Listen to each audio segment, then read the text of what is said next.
Excellent. Well, first of all, thank you to Eastern Florida State, all of you, for being here today.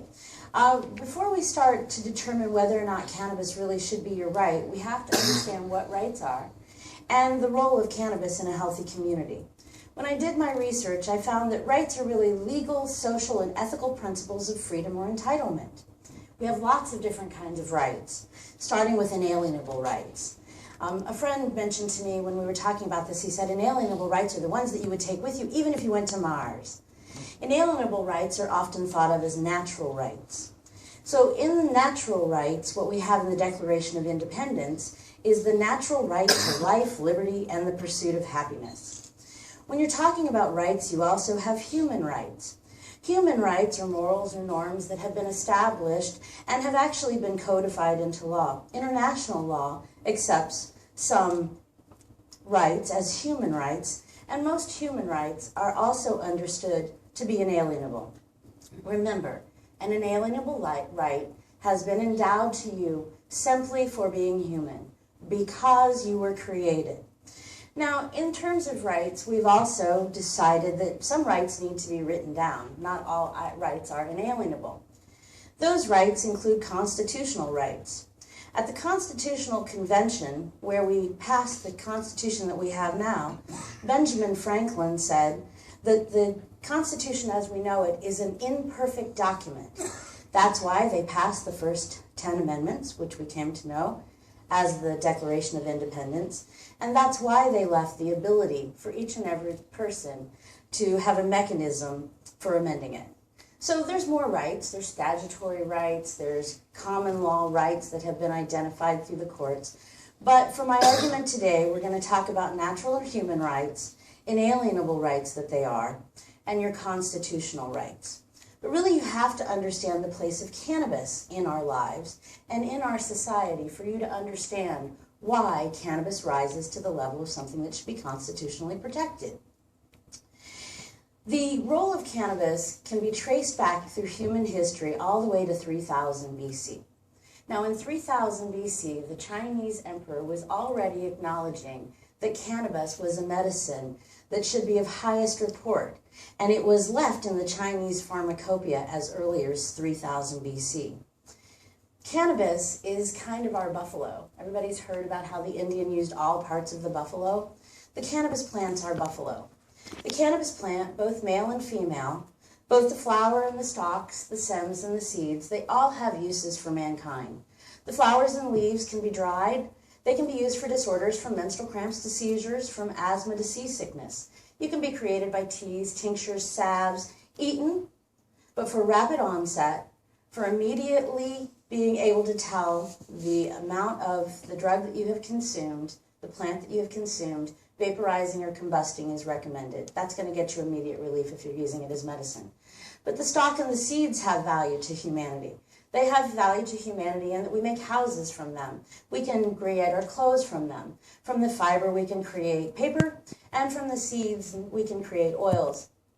Those oils will be used in things like cosmetics. They'll be used in healthcare products.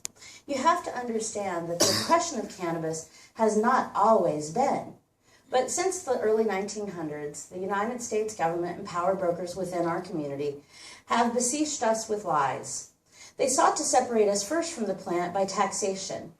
They taxed the industrial use of cannabis hemp in such an extreme that it made other products that were fighting for their place in industry, like rayon, other petroleum-based chemicals, paper from trees. They were all competing in the marketplace with cannabis hemp.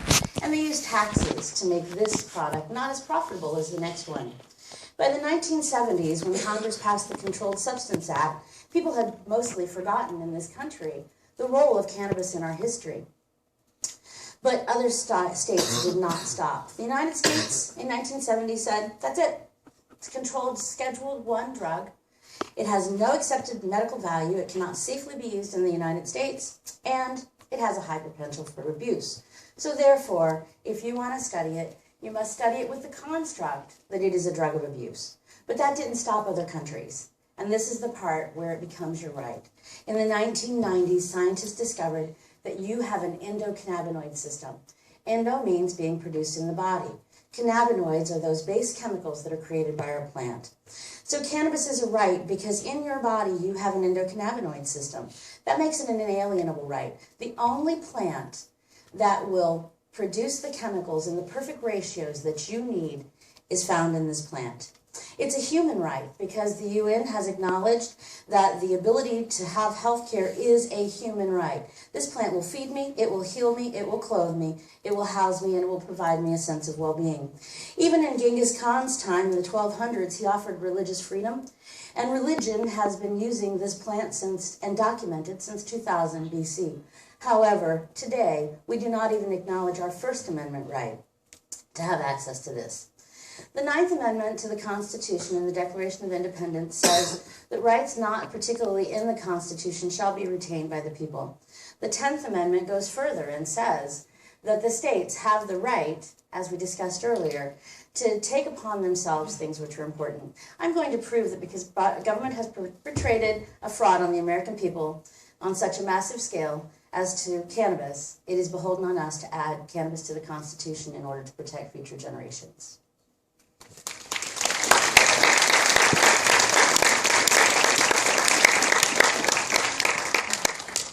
Good afternoon. So obviously I'm taking the negative position. And before we get into the substance of the debate, I kind of want to frame how we're going to discuss whether or not marijuana should be legalized, and as the text of the proposal said, for recreational or personal purposes. When we look at society, if you've ever read Frederick Bastiat's book, The Law, he talks about when people group together, they can do so much more things by being the power of a collective as opposed to the individual. For instance, they can build hospitals, they can have police departments and fire departments. Things they couldn't do if they were on their own. But as a part of that, the costs and the risks and the things that they're able to achieve, the good and the bad, those costs are all borne by society. So when we're talking about whether or not we're going to legalize something or make something a part of our society, we have to look at the overall cost, how it's going to be borne, not by us. We can't look at it through our personal opinions or anecdotal evidence. We have to talk about how it's going to affect society as a whole. So, for instance, a couple things that came to mind as I was driving here. There's this speed limit on the road on the way here was 70 miles an hour. Now, if I went 71, does that mean that I'm immediately going to get into a car accident? No, of course not. In this room, there's a capacity limit. The fire marshal says you can only have 200 people in this room.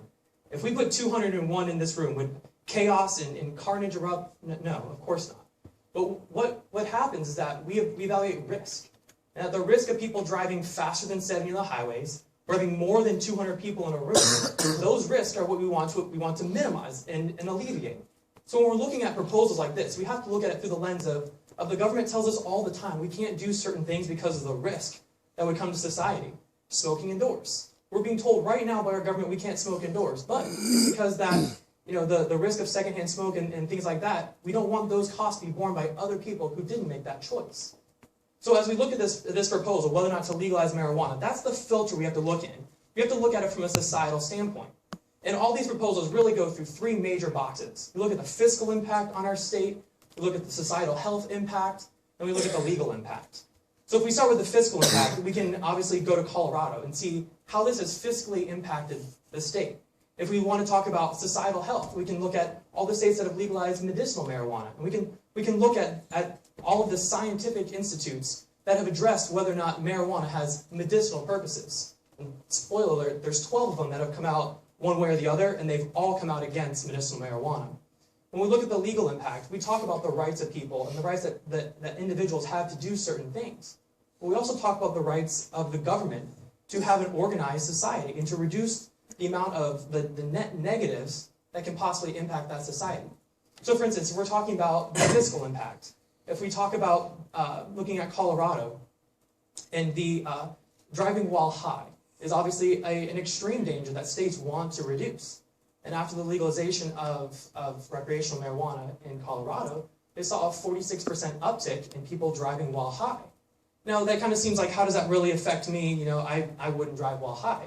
Well, when we look at the National Highway Transportation Safety Authority, they said that every time someone is killed in an accident, every time there's a traffic fatality, $1.4 million it costs the state. That cost is going to go somewhere. When you talk about it takes 8 times per square foot as much electricity to cultivate marijuana as it does to run a commercial building. 4 times as much electricity per square foot as it does a hospital. When electricity prices go up, where is that cost going to be borne? It's going to be borne by consumers. When the cost to run restaurants and stores and hotels and to create food and do all those things, when those prices go up, again, those prices will be pushed back towards consumers. So we can't just look at maybe the tax revenue, but we have to look at the overall fiscal picture. When we talk about societal health, we have to look at how are these, the legalization going to impact society at large. We can't, obviously don't have a lot of research, years and years of research for how recreational legalized marijuana will impact society since it's only been legalized for about a year. But what we can look at is how similar products have affected societal health. So for instance, we look at tobacco. Tobacco is a great instance of, if you ever watch Mad Men and you see on Times Square the billboards, 9 out of 10 doctors recommend Camels to lose weight. Or you see the billboards talking about, 9 out of 10 doctors say that, smoking reduces heart disease. Well, tobacco's paying the price for that now. That 46 states sued the tobacco companies because of the lies that they told the American people and because of the negative long-term addictive properties of nicotine and tobacco and how it actually negatively affects society and societal health.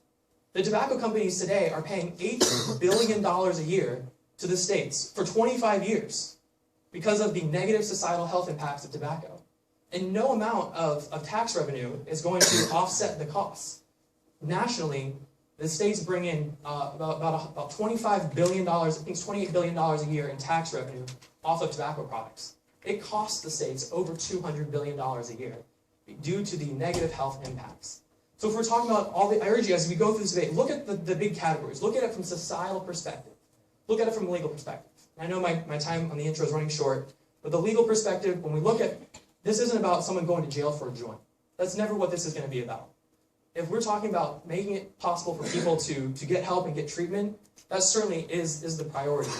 But when we look at how many people are actually in jail for possession of marijuana, the number is so small that the head of the DEA said the effect would be negligible. So as we go through, look at it from a societal standpoint, look at it from the fiscal, societal health, and the legal impact before we make such a massive policy shift for the state of Florida. Thank you.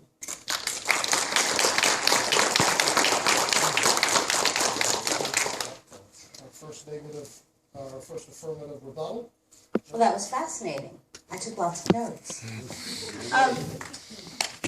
I don't even know where to start. First of all, we're talking about whether or not I have a right to this plant. And you did not acknowledge the fact that I have an endocannabinoid system and that there is nothing else known to man that produces the chemicals in the right ratios to perfectly fit the locks and the keys in my body. And when you begin to understand the relationship of man to this plant, then you understand that all of those things that you talked about, Jeremy, were the constructs of people who have been trying to keep this plant from the people for nearly 100 years. 2 Floridians receive marijuana from the federal government every month, and they have for nearly 30 years. Both of these Floridians receive 300 marijuana cigarettes every month. One Floridian is blind. She doesn't drive.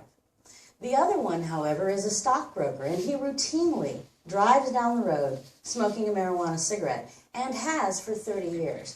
So as we talk about this, and we acknowledge that this is medicine, and your biggest problem is the societal effects, I would argue that lying to people has had a very, very poor effect. There are people in this audience who probably don't trust a lot of things that the government says because the government has been saying for so very long that this is dangerous. But let's look at the societal effects of the drugs that currently are approved for our use. How about the 50,000 drug-related deaths every year from legal prescription drugs? How about the fact that the EPA will on a regular basis overlook poisons and toxins because somebody is getting profited? Now, we know that cannabis is a neuroprotectant. That is so vital when toxins are everywhere. A neuroprotectant is the thing that protects you at the cellular level. Cannabis is the product that allows people to do all the things they need to do. It's going to help us to sleep. It's going to help us to eat. You've all heard about how it increases appetite. You'll all hear from someone who'll say it helped me to sleep. Are we not better when we've had a good night's sleep? Are we not better when our anxiety is down? Now, what about equal protection under the law? Because as a lawyer, you should certainly appreciate the fact that 2 Floridians are driving down the road smoking marijuana, and yet I don't have that ability. Now, people like to say that we already have some of these drugs, and I thought we were going to talk about the legal arguments, but we have already accepted that Marinol, the THC version of cannabis, should be available to people. We have already accepted that CBD, the non-toxic, the non-euphoric part, should be accepted. And quite frankly, the law has already accepted that even during alcohol prohibition, there was a place for people to use alcohol. It was not prohibited in its entirety, which cannabis has been prohibited in its entirety for nearly 40 years. I say that we are getting sicker as we keep this out of our system. I believe that we will be healthier and our society will be healthier when we start using this product to build homes, when we start using this product to create food. This is the second highest source of protein made by plants, and yet it is illegal. I believe I have an inalienable right to a plant that was put here by my Creator to feed me, house me, and clothe me, and that if it is not going to be accepted as an inalienable right, that it is behooving on us, it's our responsibility to put it into the Constitution in order to protect your children's children. Jeremy? Go!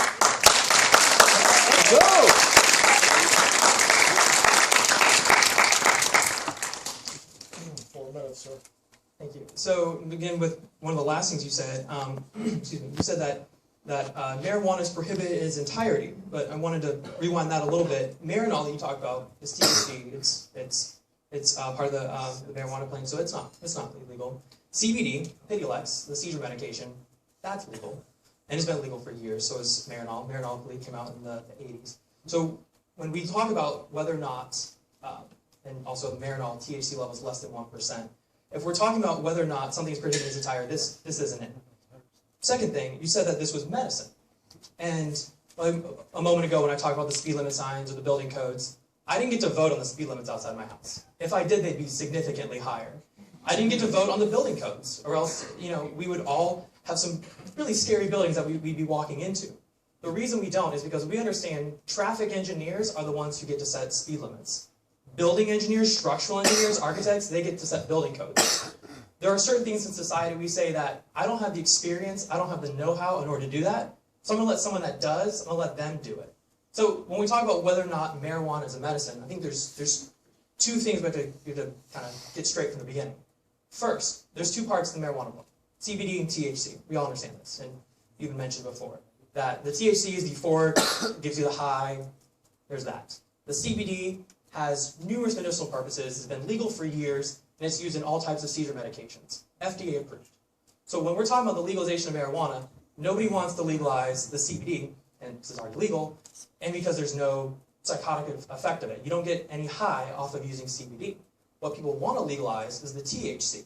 So when we're talking about whether or not we're legalizing marijuana, we're talking about legalizing the THC, the part that gives you the high. Second of all, when we're talking about the legalization of that part of the plant, I think it's best to go to the people who are the scientists, the people who are doing the studies, the people who understand this the best. I'm not a scientist, I didn't do the research, but I can look at the people who did. And so, American Academy of Ophthalmology, so there's no scientific evidence to support that marijuana has any medicinal purposes. American Academy of Child and Adolescent Psychiatry, American Academy of Pediatrics, the American Cancer Society says no inhaled marijuana or legalization of marijuana has medicinal value. The same reasons that tobacco smoke and the lighting of the tobacco plant causes those carcinogens to cake your lungs and to cause lung cancer, throat cancer, mouth cancer, tongue cancer. For the same reason all those things, lighting a marijuana joint causes the exact same problem. So these societies, number one, say you should never vaporize or never light these things because that's gonna cause the same cancers that tobacco smoke did. But even beyond that, legalizing THC has no medicinal purposes. The American Medical Association says that cannabis is a dangerous drug and is a public health concern. The sale and possession of marijuana should not be legalized. Far too long, the message to our nation's young people has been that marijuana is harmless, when research has clearly proven that's not the case. The American Society of Addictions Medicine says that it should not be legalized. The Food and Drug Administration says it has a high potential for abuse, no currently accepted medical use and treatment. The National Eye Institute, the American Glaucoma Society, the National Institutes of Health say that marijuana is not a benign substance. The National Multiple Sclerosis Society says it should not be legalized. Every medical association that's evaluated and studied this point has said that it does not have medicinal purposes. I went to law school, not med school, but I can tell you that I'm going to trust what they say. And that if it doesn't have medicinal purposes, it causes more harm than it helps. Why would we go back to 3000 BC with Genghis Khan's medicine? We don't use leeches, we don't use bloodletting anymore. We moved on in science, and we should accept the fact that the National Medical Associations of our state have said that this is not medicine and should not be legalized, excuse me, of our country. And I tend to support that.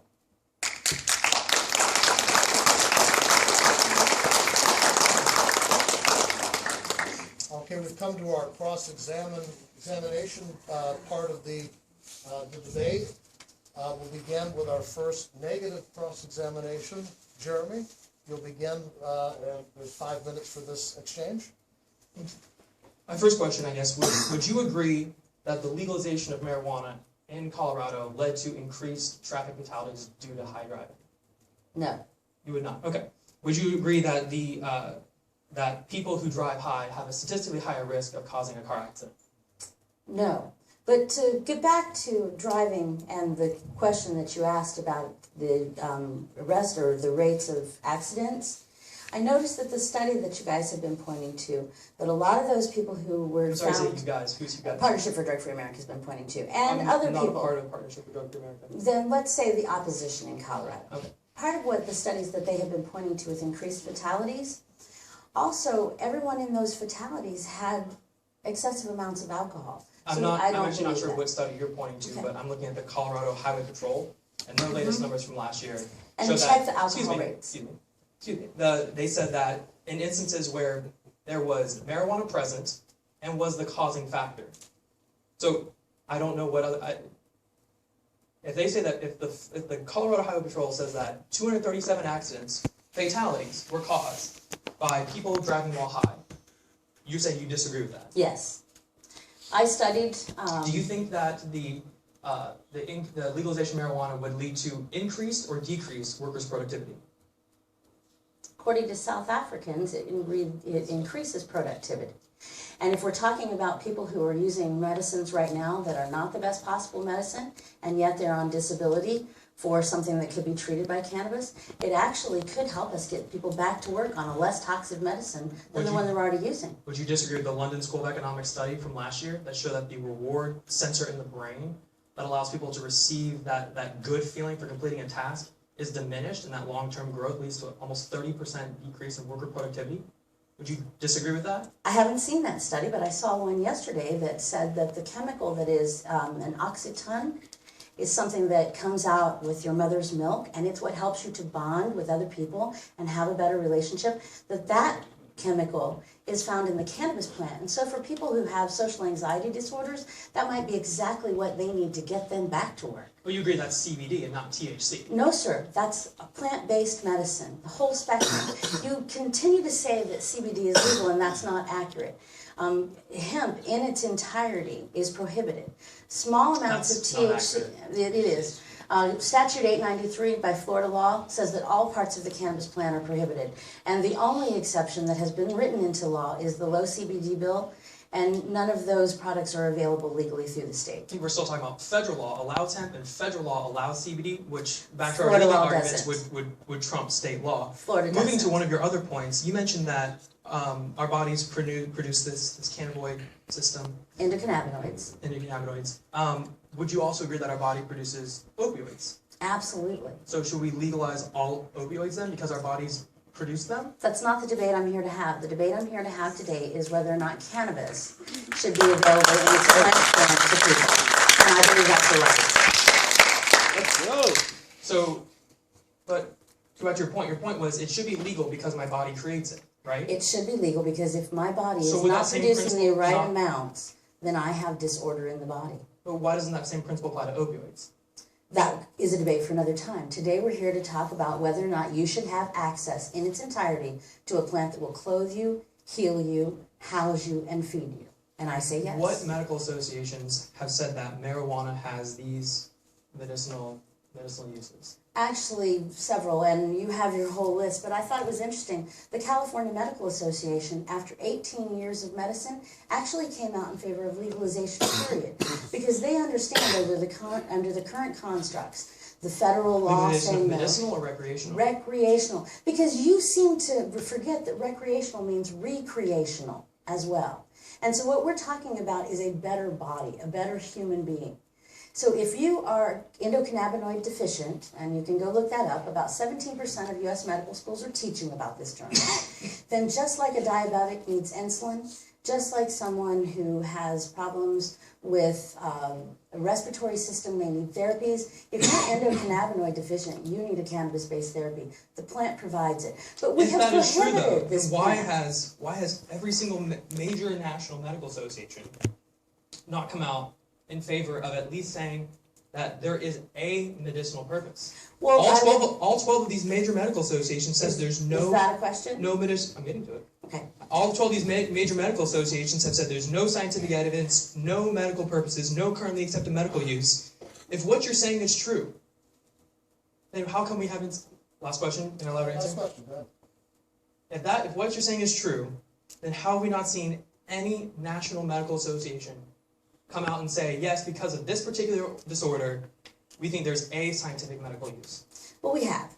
And because the government has perpetrated a fraud on such a massive scale on the American people, as it relates to cannabis, that's why it's beholden on the state of Florida to put this as a natural right into the Constitution. Which one? Did you name it? I'm sorry, I missed that. Which part?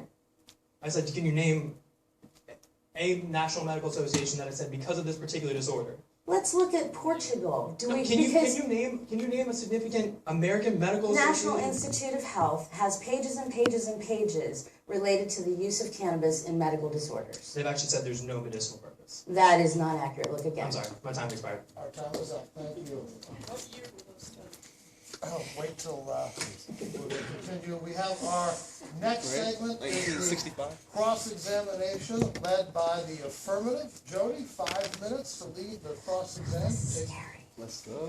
Oh, you guys are tough. Jody, you got it. He's got me sweating up here. All right. Okay, unlike tests for alcohol, for impairment, there's no accurate test for cannabis impairment. What they're doing now with nanonites in the blood and things like that, that's not accurate. It doesn't talk about impairment. Yet in legal states, groups are suggesting that adult cannabis use is the rising cause of accidents, even though high levels of alcohol are also being noted. Since there's no test for cannabis that accurately tells whether I'm impaired, and the very studies that they're pointing to also include alcohol, do you think it's fair to call that a cannabis-related accident? I think I'd take issue with the premise of your question. First of all, I don't agree that there's not a way to accurately test whether or not someone is driving while high. If you look at the type of marijuana that's in use today, when we look at the THC levels, the actual psychoactive elements, of the 60s and 70s, it was between 3 and 5%, and now we're looking at 20%. There's an actual event in Colorado every year to see who can cross-pollinate and grow the highest THC level strain of marijuana. And they're getting close to 30% now. And so when you talk about a marijuana... Bruce Graham is 27.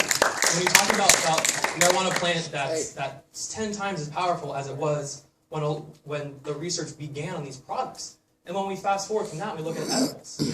If you go to the store and buy marijuana edibles, that's a bag of gummy worms. You may not read the fine print on the back that says that has a THC level of 80%, and that the serving size is half to 1 gummy worm. If you eat a whole bag of gummy worms, it's the equivalent of having a bottle of whiskey. When you're talking about whether or not there's an accurate test, there is accurate test, and we can determine whether or not someone the cause of the accident was related to driving while high. And we look at the presence of marijuana in the system, THC, in the system. In 2001, I did a Freedom of Information Act after the state of Florida had said that 80 people had died in ecstasy-related deaths. When I got back the autopsy reports, there were 34, and one of them was a passenger in a car that was hit by a drunk driver, and her death was considered ecstasy-related, so no, I don't believe those tests. Cannabis has been found to be less dangerous than alcohol on a number of different scales. Even the Miami Herald that Politichecks did last year found that cannabis is less dangerous than alcohol. So as an adult, I can use alcohol responsibly and legally. If I use cannabis, I can lose my license, I pay steep fines, and I face other consequences. Do you think that's fair? Again, I have to say I disagree with the premise of the question. You're saying that just because something is bad, and so just because people drive Less dangerous. less dangerous. Just because people, and you mentioned this earlier before, that that there are a lot of legalized drugs. People have prescription drug abuse. People abuse heroin. People abuse cocaine. People abuse a lot of things. Just because we can point to a lot of other things that people abuse doesn't mean we should turn and then say this should be legal because there's not going to be that many more people that abuse it. We have to evaluate. We have to narrow down what we're focusing on. We're focusing on whether or not this product, separate apart from all the other products, whether the legalization of this product would have a net negative or net positive effect on our society. And so if we're talking about whether or not the legalization of marijuana would lead to higher traffic fatalities, higher traffic incidents, would it lead to lower worker productivity, would it lead to all those things? The answer is yes. And so if we're comparing it to products, that's a red herring. It's a side argument. What we're talking about is whether or not this product alone is a net negative and net positive, and it's a net negative. Veterans in medically legal states, cannabis legal states, may use cannabis without fear of losing their pain management drugs. So you say veterans? Veterans in medically legal states where cannabis is medically legal may use cannabis without fear of losing pain management drugs provided by the VA. A vet in a non-medically legal state will be denied pain management drugs if found to use cannabis. Is this an equal protection violation? I'm sorry, could you repeat that second half of the question? Sure. If I'm a veteran in a medically legal state, and I have a veteran in a non-medically legal state, in the medically legal state, cannabis can be used as part of their overall medical routine. So although you continue to say that it has no accepted medical value, it actually has accepted medical value in 23 states and 40 nations. So this medical user in Colorado continues to get their VA benefits. But the Florida veteran who fought the same fight as the veteran in Colorado or California, if they use cannabis, they are going to lose their pain management drugs through the VA. Is this a violation of our national equal protection? And I think that transitions is more of a federalism argument, and it's actually not. And when we look at, there's states that all have different requirements for all sorts of things. And when you look at the statute that regulates veterans benefits, in the CFR, or excuse me, 38 USC 1110, it talks about wrongful misconduct. So veterans, when they're losing their benefits, there has to be two things. They have to do an intentional act and they have to do a wrongful act. So if we're talking about what's intentional and wrongful, that changes from state to state. The blood alcohol level that could arise to a DUI in one state could be different from another state. It's not, but we have all kinds of regulations across the board. When we talk about marriages, third cousins can marry in some states and get veterans benefits, and some can't in other states. We have all types of things that differ from state to state. That's why we have the states are the laboratories of democracies. They get to decide best for their state how things work, and then that's implemented into the federal system. I don't understand how that really affects whether Florida should legalize marijuana. All right, thank you. Thank you very much.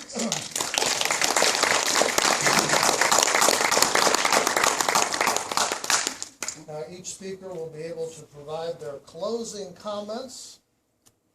Jody, you're in the affirmative. You'll be able to have 4 minutes for your closing remarks.